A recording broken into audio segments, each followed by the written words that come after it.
Hello guys, Febreze पर आपका स्वागत है। बात करने वाले हैं वेल्डिंग की इम्परफेक्शन और डिफेक्ट्स के बारे में। आज के हम इस वीडियो पर इंक्लूजन्स के बारे में बात करेंगे। जानते हैं इंक्लूजन क्या होता है और इसके टाइप्स क्या होते हैं। गाइस, अगर आप हमारे चैनल पर नए हैं तो हमारे चैनल फैब्रिज को लाइक, सब्सक्राइब और शेयर करना बिल्कुल भी ना भूलें। बात करते हैं इंक्लूजन्स के बारे में। इंक्लूजन एक ऐसे सॉलिड सब्सटेंस होते हैं जो कि वेल्ड मेटल में फंस जाते हैं, जिसे इंक्लूजन्स कहते हैं। इंक्लूजन बेसिकली चार टाइप्स के होते हैं, जिनमें first one slag inclusion, second flux inclusion, third oxide inclusion और फोर्थ मेटालिक इंक्लूजन होते हैं। स्लैग इंक्लूजन, फ्लक्स इंक्लूजन और ऑक्साइड इंक्लूजन इन सब के तीन टाइप्स होते हैं। इनमें लीनियर, आइसोलेटेड और क्लस्टर्ड होते हैं। मेटालिक इंक्लूजन के भी तीन टाइप होते हैं, जिनमें टंगस्टन, कॉपर और अदर मेटल्स होते हैं। नेक्स्ट हम बात करते हैं गाइस सॉलिड इंक्लूजन में बेसिकली आने वाले डिफेक्ट्स के बारे में। इनमें सबसे पहले हम बात करते हैं स्लैग इंक्लूजन्स के बारे में। वेल्डिंग के दौरान एक फंसा हुआ स्लैग जो अनियमित आकार का होता है और यह गैस पोर्ट से बिल्कुल अलग होता है, उसे स्लैग इंक्लूजन कहते हैं। बात करते हैं स्लैग इंक्लूजन के कॉजेस और प्रिवेंशन के बारे में। स्लैग इंक्लूजन के कॉजेस में बेसिकली मल्टी रन वेल्ड पास का यूज़ करना है। इस वजह से कभी कभी स्लैग रिमूव नहीं हो पाते हैं और स्लैग इंक्लूजन का कारण बनते हैं। इसको इम्प्रूव करने के लिए inter run slag removal process को इम्प्रूव किया जाना चाहिए।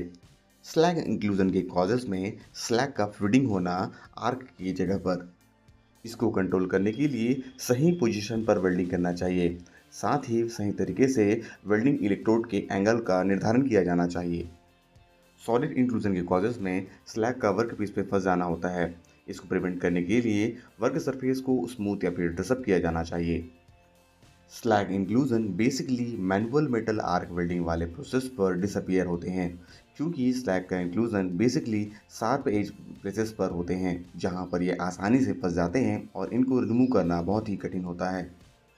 नेक्स्ट हम बात करते हैं गाइस फ्लक्स इंक्लूजन्स के बारे में। वेल्डिंग के दौरान फंसा हुआ फ्लक्स जो एक अनियमित आकार का होता है, जो गैस छिद्र से दिखने में बिल्कुल ही अलग होता है, उसे फ्लक्स इंक्लूजन्स कहते हैं। केवल फ्लक्स से जुड़ी हुई वेल्डिंग प्रोसेस में, जैसे कि manual metal arc welding, submerge arc welding और फ्लक्स कोर आर्क वेल्डिंग वाले प्रोसेस में फ्लक्स इंक्लूजन होते हैं। नेक्स्ट हम बात करते हैं फ्लक्स इंक्लूजन के कॉजेज़ की और प्रिवेंशन की। फ्लक्स इंक्लूजन के बेसिक कॉजेज़ में फ्लक्स का अनफ्यूज रहना, यानी कि फ्लक्स का सही तरीके से फ्यूज़ ना हो पाना। इसको प्रिवेंट करने के लिए सही तरीके के और अच्छी कंडीशन के इलेक्ट्रोड और फ्लक्स का यूज़ किया जाना होता है। फ्लक्स इंक्लूजन के कॉजेज़ में फ्लक्स का सही तरीके से मेल्ट ना हो पाना होता है, जैसे कि एसएडब्ल्यू और एफसीडब्ल्यू प्रोसेस में। इनको प्रिवेंट करने के लिए वायर या फ्लक्स को चेंज किया जाना चाहिए। साथ ही पैरामीटर्स जैसे कि करंट और वोल्टेज को वेल्डिंग के इलेक्ट्रोड और मैन्युफैक्चरर के रिकमेंडेशन के हिसाब से एडजस्ट किया जाना चाहिए। नेक्स्ट हम बात करते हैं गाइस ऑक्साइड इंक्लूजन्स के बारे में। ऑक्साइड इंक्लूजन्स बेसिकली ऑक्साइड का किसी भी वेल्डिंग में फंस जाना होता है, जो कि इरेगुलर शेप का कारण बनते हैं और ये गैस पोर्ट से बिल्कुल ही अलग होते हैं। इसे ऑक्साइड इंक्लूजन्स कहते हैं। नेक्स्ट हम बात करते हैं ऑक्साइड इंक्लूजन्स के कॉजेज़ की और प्रिवेंशन के बारे में। बात करते हैं ऑक्साइड इंक्लूजन के कॉजेस की, जो कि बेसिकली मील स्केल या फिर किसी भी वर्क सरफेस पर रस्ट के जमा होने की वजह से होते हैं। इसको प्रिवेंट करने के लिए सरफेस को वेल्डिंग से पहले सही तरीके से ग्राइंड या फिर स्मूथ किया जाना चाहिए। एक विशेष प्रकार की ऑक्साइड इंक्लूजन जिसको पकरिंग कहा जाता है, ये बेसिकली एल्यूमिनियम एलॉयस को वेल्ड करने के दौरान होती है। पकरिंग बेसिकली एटमॉस्फेरिक कंटेमिनेशन की वजह से होती है, जो कि वेल्ड पुल में कांटेक्ट होने की वजह से ऑक्साइड इंक्लूजन्स का कारण बनती है। नेक्स्ट हम बात करते हैं गाइस टंगस्टन इंक्लूजन के बारे में। Tungsten inclusion basically TIG welding process यानी कि tungsten inert gas welding process के दौरान होती है, जो कि बेसिकली रेडियोग्राफी पर हल्के क्षेत्र के रूप में दिखाई देते हैं। ये बेसिकली टंगस्टन के कण होते हैं जो कि फंस जाते हैं। टंगस्टन बेसिकली काफ़ी डेंस होते हैं, जो कि बड़ी मात्रा में एक्स या फिर गामा रेस को आसानी से एब्जॉर्ब करती है। नेक्स्ट हम बात करते हैं टंगस्टन इंक्लूजन के कॉजेस और प्रिवेंशन के बारे में। सबसे पहले बात करते हैं कॉजेस की, जो कि बेसिकली किसी भी इलेक्ट्रोड के टिप का वेल्ड पुल पर कांटेक्ट करने की वजह से होता है। इसको प्रिवेंट करने के लिए टंगस्टन को आउट ऑफ वेल्ड पुल पर रखना चाहिए या एचएफ स्टार्ट करना चाहिए। टंगस्टन इंक्लूजन के कॉजेज में फिलर मेटल का हॉट टिप ऑफ इलेक्ट्रोड के साथ कांटेक्ट होने की वजह से होता है।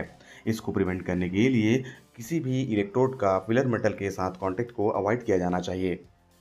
टंगस्टन इंक्लूजन के कॉजेज में किसी भी इलेक्ट्रोड के टिप का स्पैटर के साथ कंटेमिनेशन होने की वजह से होता है, जो कि बेसिकली वेल्ड पुल पर होते हैं। इसको प्रिवेंट करने के लिए वेल्डिंग की करंट को रिड्यूस किया जाना चाहिए, साथ ही गैस फ्लो रेट को सही तरीके से एडजस्ट किया जाना चाहिए। स्लैग इंक्लूजन के कॉजेस में इलेक्ट्रोड का एक्सटेंशन उनके कॉलेट से अधिक दूरी पर होने की वजह से, ऐसा होने से इलेक्ट्रोड जो होते हैं वो गर्म होने लगते हैं। इसको प्रिवेंट करने के लिए इलेक्ट्रोड के एक्सटेंशन को रिड्यूस किया जाना चाहिए और साथ ही वेल्डिंग की करंट को भी रिड्यूस किया जाना चाहिए। टंगस्टन इंक्लूजन कॉलेट को अपर्याप्त मात्रा में टाइट करने की वजह से होता है। इसको प्रिवेंट करने के लिए कॉलेट को सही तरीके से पर्याप्त मात्रा में टाइट किया जाना चाहिए। टंगस्टन इंक्लूजन के कॉजेस में गैस फ्लो रेट का अपर्याप्त मात्रा में होना, या फिर यूं कहें कि ऑक्साइड का फॉर्मेशन होना इलेक्ट्रोड के टिप पर। इसको प्रिवेंट करने के लिए सिल्टिंग गैस फ्लो रेट को एडजस्ट किया जाना चाहिए। साथ ही ये इंश्योर करना चाहिए कि वेल्ड एरिया को अच्छी तरीके से प्रोटेक्ट किया गया हो, और साथ ही पोस्ट गैस का जो फ्लो रेट है वो आर्क के 5 मिनट के बाद में बंद होना चाहिए। टंगस्टन इंक्लूजन के कॉजेस में इलेक्ट्रोड का स्प्लिट या फिर क्रैक होना, इसको प्रिवेंट करने के लिए इलेक्ट्रोड को बदल लेना चाहिए। टंगस्टन इंक्लूजन के कॉजेस में अपर्याप्त मात्रा में गैस फ्लो रेट का होना, जब गैस मिक्स अवस्था में यूज़ किया गया हो। इसको प्रिवेंट करने के लिए गैस के कंपोजिशन को चेंज किया जाना चाहिए। ये थी गाइस कुछ इन्फॉर्मेशन वेल्डिंग इम्परफेक्शन और डिफेक्ट्स के बारे में। इस तरीके के और अधिक वीडियोस पाने के लिए हमारे चैनल से जुड़े रहें और हमारे चैनल फैब्रिज को लाइक, सब्सक्राइब और शेयर करना बिल्कुल भी ना भूलें। Thank you for watching our videos, our channels Febreze.